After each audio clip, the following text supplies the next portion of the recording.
Inclusive, então, como que o povo pode investir lá fora? A gente está falando de tanto de... É tão bom, né? Tão como bom, é que faz? como é que faz? Não, o pior de tudo é que é super simples hoje em dia. É tão fácil quanto investir no Brasil. Você abre uma conta numa corretora e hoje você tem meia dúzia de corretores, vai fazer tudo em português. Tá? Você tem Avenue, Inter, BTG, XP, C6, Nomad, acho que já está fazendo também. E você vai ter acesso a essa maravilha de todos esses nomes que a gente está falando aqui e falando coisas que vocês conhecem. Porque o mais legal do exterior é isso. Você não vai chegar num lugar, olhar a bolsa e falar, meu, mas do que eu não invisto? Você toma café no Starbucks, você investe no Starbucks. Você usa o tênis da Nike, você investe na Nike. Você compra a bolsa da Louis Vuitton, você investe na Louis Vuitton. Você vai no McDonald's, comer, você investe no McDonald's. Você toma Coca, investe na Coca. Castex, Microsoft, Apple, Nvidia, Google, Amazon, tudo está lá. E vocês conhecem e consomem isso diariamente. Você vai fazer o efeito que foi o que eu falava para minha esposa, que eu sempre sonhei. Falar para ela, amor, eu tô indo no bar tomar uma. Ela fala, vai beber por quê? Eu falei, porque eu tenho ações da Ambev. Eu vou lá tomar meu share. É o hedge.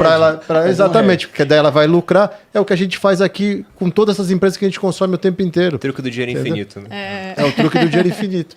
Aí ela voltou para mim e falou assim, então, amor, eu preciso ir lá na Louis Vuitton. Porque a gente tem ações da Louis Vuitton. Eu ia dizer isso, era a minha próxima fala. Então, né, vamos comprar. Porque Muito a Louis boa. Vuitton é dona de... Como é? É uma rede, né? É um grupo. LVMH. Isso. Pode ser Chanel também, não é? A Chanel acho que não tá. Tem Gucci, Bulgari, Dior.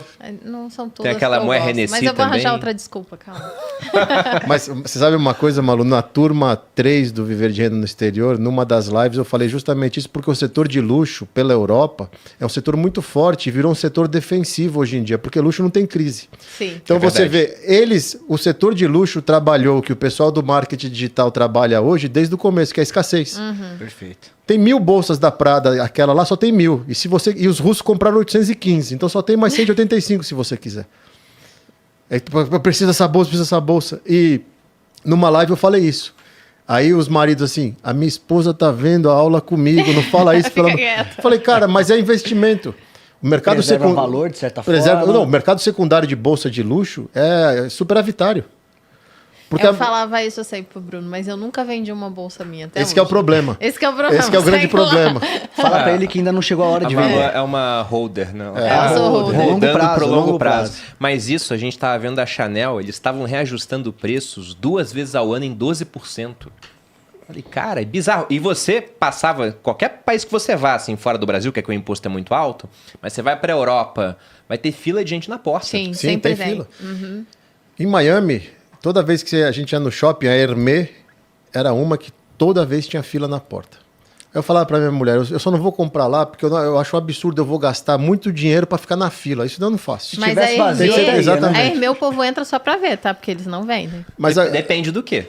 Depende do quê? Depende. E outra coisa interessante, você sabe, a Chanel está fazendo isso, acho que a Prada também já faz, com a tecnologia, olha a utilidade do blockchain. Você compra a bolsa, ou você compra algum artigo deles de valor, eles registram isso num blockchain, te dão o QR Code, você entra lá, coloca suas informações para quê? Para fomentar o mercado secundário. Então, isso daqui a alguns anos, essas bolsas todas que estão saindo agora, você vai poder ter a credibilidade de falar, não, é uma original.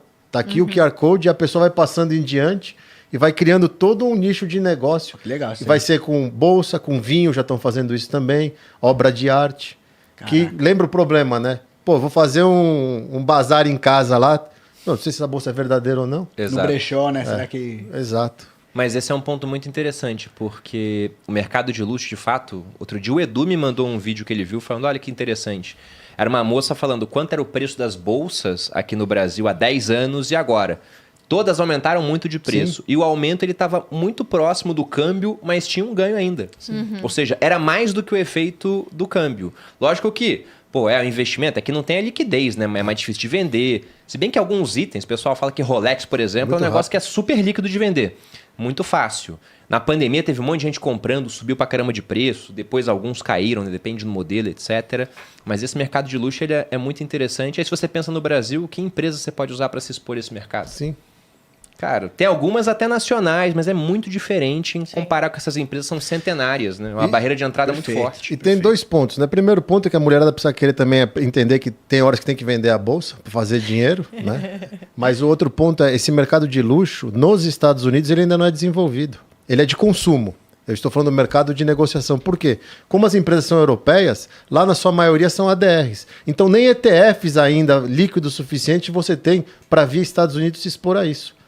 Tem que ir direto na fonte lá. A Louis Vuitton tem ADR, tem a Ferrari tem ADR, mas assim, a grande maioria ainda não chegou nem nesse mercado. E é um mercado, eu estava estudando ele há um tempo atrás, ele é praticamente defensivo. Porque na hora da crise e tudo mais, o dinheiro do luxo, os resultados das empresas pouco se abalam. Se você pensa, teve uma crise, que no Brasil tem uma crise, a gente vai ser obrigado a aumentar juro para reter o capital internacional. Nessa hora o rico está com a sua remuneração do investimento mais alta. Exato. As pessoas que eu conheço que têm dinheiro há bastante tempo, a maioria delas conseguiu dinheiro através da sua empresa. Então a exposição em renda variável que eles usam é a própria empresa. O que eles fazem? Eles investem em renda fixa. O pessoal fala assim, deixa eu te ensinar a investir igual um bilionário. Você quer aprender a investir igual um bilionário? Pega uma LCI, pagando 100% do CDI, que tem um monte de bilionário fazendo isso. Acabou. Aí o cara deixa lá, quando o juro aumenta, ele tá ganhando mais, nessa hora ele vai e consome mais itens de luxo, até porque se o juro tá mais alto, o dólar deu uma arrefecida, então o cara acaba fazendo esse tipo de, entre aspas aqui, de trade. Mas o mercado de luxo é um negócio realmente bem interessante. A gente pretende fazer um episódio aqui no podcast Os Sócios sobre esse assunto, porque eu acho que é um assunto que dá para conversar bastante, tirar lições para qualquer um que empreende. Sim. Não, e estatisticamente a gente está criando mais milionários e bilionários por ano, todo ano. Então, assim, vai ser um mercado que ele auto se alimenta. Perfeito. E vai discutir um monte de coisa, a questão da China, né? Quando sai um resultado de atividade na China mais baixo, cai um pouco o setor de luxo, que o chinês é muito comprador de marca de luxo. Eu entendo pouco do mercado de varejo de luxo, mas é um setor que só se aprecia, mesmo com muita gente falando que tá caro. Há muito tempo fala-se que tá caro esses grandes conglomerados, mas continua subindo, não, mas né? Se você for pensar, a LVMH, que é da Louis Vuitton, são mais de 40 marcas entre cosmético, bebida, relógio, bolsas e tudo mais. E é só jumbo. Entendeu? Então é praticamente um ETF o negócio. Perfeito. Não é à toa que o Arnaldo é o maior bilionário hoje. Acho que ele está em primeiro, Se né? ele não é o primeiro, ele é o segundo. Tá ele e o Musk ali brigando. É que o 7% de Tesla hoje, acho que o Musk caiu um pouquinho. Pode ser. Mas já desempatou. Até aproveitando o comentário que você fez, que para investir nessa empresa é um ADR, que muita gente estava falando aqui que não conhece. Um ADR, pessoal, é o equivalente do que a gente tem aqui dos BDRs, que são aquelas empresas estrangeiras, tipo uma Apple, uma Amazon, que são negociados lá fora. Aí um banco vai, compra as ações, emite os recibos aqui no Brasil, a gente negocia os recibos. Lá na Bolsa Americana a mesma coisa acontece. Petrobras, por exemplo, tem ADR na Bolsa Americana. Itaú tem o ADR lá. Só tem um contraponto, né? Diga aí.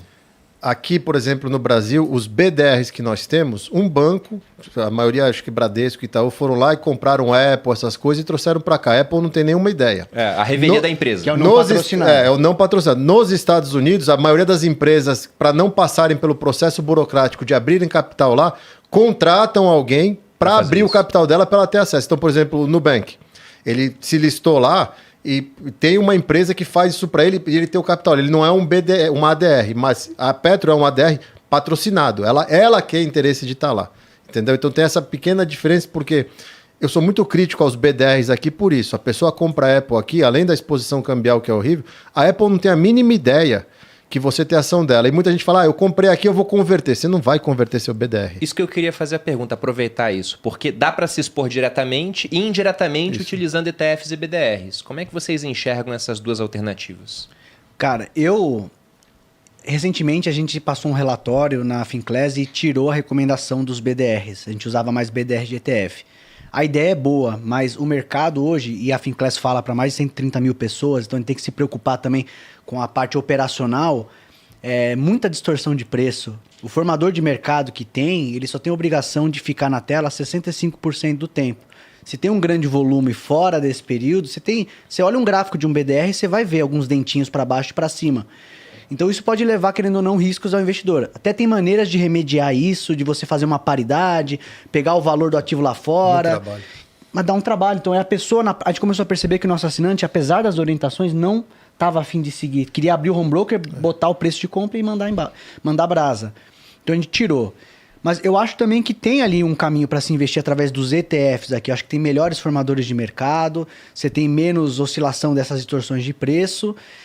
Não é o caminho direto, né, que você se isenta do risco institucional brasileiro, né, de levar o dinheiro de fato lá fora, mas principalmente para quem está se familiarizando com esse mercado, cara, eu não sei ainda, não vou abrir já uma conta, eu tô começando a investir agora, já vou abrir uma conta numa Evelyn, por mais fácil que tenha se tornado o processo, eu acho que tem assim, tem o seu valor você começar por aqui mesmo, pegar um ETF que seja barato, eficiente, neutro, para começar a se expor ao mercado internacional. Então, mas você prefere o ETF, o então? ETF, Porque o BDR eu acho que ele é um pouco mais ruim. eficiente, o BDR. Tem BDRs que são muito líquidos, principalmente das empresas grandonas, mas como eu olhava mais BDR de ETF, cara, se for olhar, os BDR de ETF mais comprado eram os que a gente não utiliza aqui, muito segmentado, ESG, um BDR Tech, umas coisas meio doidas assim, e a gente gosta de fazer o arroz e feijão bem feito, alocar bem um ETF neutro já vai trazer uma grande rentabilidade. Então era pouco líquido, nosso assinante começou a ter problema, pipoca aqui um caso, eu acabei comprando, fui espredado, perdi dinheiro, então cara, vamos tirar isso, vamos esperar maturar um pouquinho mais esse mercado, porque a ideia pode ser mais útil no futuro, por enquanto não funciona tão bem. Inclusive, eu acho que a máxima histórica de NVIDIA foi via BDR num dia de feriado nos Estados Unidos. Não tem referência do preço lá fora. A máxima histórica de NVIDIA é o BDR brasileiro. A sardinhada jogou o preço lá pra cima. Que foi um dia que era feriado nos Estados Unidos e tinha saído uma notícia sobre a NVIDIA no dia anterior. Eu sei porque o cunhado de um amigo meu foi um dos que pagou o preço mais caro. Nunca negociou nesse preço a NVIDIA no mercado oficial, negociou aqui. Esse é o risco que a gente corre. No BDR. Eu acho que você tem duas coisas. Eu entendo e o Arraes está certo. Para começar pode ser o mais fácil, mas não é o mais eficiente. Então você consegue fazer isso de forma mais simples. Agora, se você está começando do zero e você só quer estar dentro, vai. Porque é natural. Coisas que eu aprendi nessa minha jornada como educador, que vários processos são naturais. Precisa começar. Né? É aquela coisa, você precisa dar o primeiro passo. Então, assim, tenha metas de curtíssimo prazo. Né? Eu gosto muito, eu sou casado com uma pessoa que é extremamente saudável, treina a vida inteira, se alimenta bem. O que ela sabe, eu não gosto de um monte de coisa. Então ela fala comigo, então vamos fazer o seguinte, 1 semana. Só que em 1 semana eu vejo o resultado. Né? Se anima. E você se anima. É o que você faz lá no Materializa. É um tiro curto, mas aqui a pessoa ela vê resultado. Isso mantém ela no prumo. Então, para começar, o cara tá vendo NVIDIA, não sei o quê, pega um BDR, não tem problema, pega um ETF, participa do S&P. É o começo. Porque ele vai te forçar a fazer o resto e você vai falar, eu gostei disso, eu quero mais. É o que a gente vê no Viver de Renda há 25 turmas. Desde que eu comecei, você vê o cara nunca investiu. Ele tem um CDB, ele vê que funciona. Opa, mas e bolsa? Ele compra um fundo imobiliário, recebe um dividendo. Ele, e vai evoluindo, vai evoluindo, vai evoluindo. Uma coisa que eu gostaria de ver melhorar nesse processo de mandar o dinheiro de volta são as taxas que são praticadas para envio de remessa. Eu acho que hoje está nivelado para cima, né? Eu até tinha uma certa expectativa, você tinha ali Avenue atuando, você tinha outras casas, e aí a XP anunciou que entraria nesse mercado. Na minha cabeça, XP é um grande player, vai entrar para ser competitiva, vai tentar botar uma taxa mais baixa. Botou a taxa mais alta do mercado.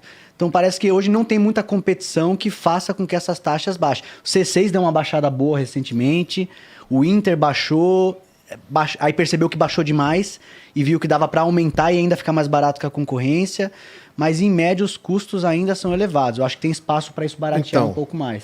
Então você que está preocupado com isso, aluno do Viver de Renda no exterior, paga menos de meio no spread de câmbio, porque a gente tem um acordo com uma corretora robusta e seu custo vai ficar seu custo com o IOF vai ficar mais baixo do que todas essas corretoras aí e você vai investir da melhor forma. Provavelmente paga o custo do Viver de Renda, o quanto que ele está economizando no câmbio. Dependendo do que ele envia, paga. No tempo paga. Porque de fato, se você pensa, 0,5% é muito baixo. Porque outro dia eu recebi uma tabela de uma dessas corretoras que mandou para mim assim, falou, agora a gente tem uma política nova, se você manda mais, cara, era tipo mais de $100 mil, a taxa cai para 1%. Então, 0,5% é competitivo até com preço que gestora paga para mandar patrimônio para lá. Uma gestora multimercado aqui no Brasil que investe lá fora, eu já vi fechar câmbio, o mais barato que eu já vi é um 0,15, 0,20, mas eu já vi gestora pagando 0,40, tá muito próximo. A gente tem 0,3, 0,5, depende do volume, é um acordo que graças a Deus eu consegui, porque são 25 anos nessa jornada fazendo câmbio, e aí eu fiz um acordo justamente para tirar. Eu funciono da seguinte forma. Aquelas fotos das festas tipo Lovejoy Street renderam um bom acordo, né? Exato. Ou ele tinha alguma foto que incriminava alguém. Não, mas a forma como eu aprendi a navegar nisso, eu vou cortando as desculpas da pessoa. Então a pessoa chega e fala assim, mas vai me custar caro para mandar dinheiro. Não vai te custar nem 1%. Na verdade, hoje, dependendo do que você vai mandar, você não vai pagar nem 0,8, que meio com 0,38, ou vai pagar 0,9, 0,8, Porque você tem o IOF. O IOF é inegociável e, por enquanto, é 0,38. Vocês acham que pode aumentar, que nem na época do governo Dilma? É o que a gente tava falando, que é trazer para eles. A gente tava discutindo exatamente isso antes de começar. Gente. Não é questão de tristeza, Bruno. Vamos pensar o seguinte, como governo, você não pode continuar criando coisa. E aí foi como a Haas falou, você olha a conta de câmbio, vê um monte de dinheiro saindo, e não é dinheiro de investidor estrangeiro, é brasileiro mandando remessa para fora, até a manchete é bonita. Imagina ele abrindo a TV, pô, presidente, por que subiu o IOF? Esses capitalistas que estão tirando o dinheiro vão investir no nosso país. Entendeu? Então agora para mandar, vai pagar imposto. Vai fazer isso. E além disso, provavelmente não são pessoas, pelo menos o grosso, que votaram no atual presidente. Exato, A maioria, se é investidor exato. mesmo.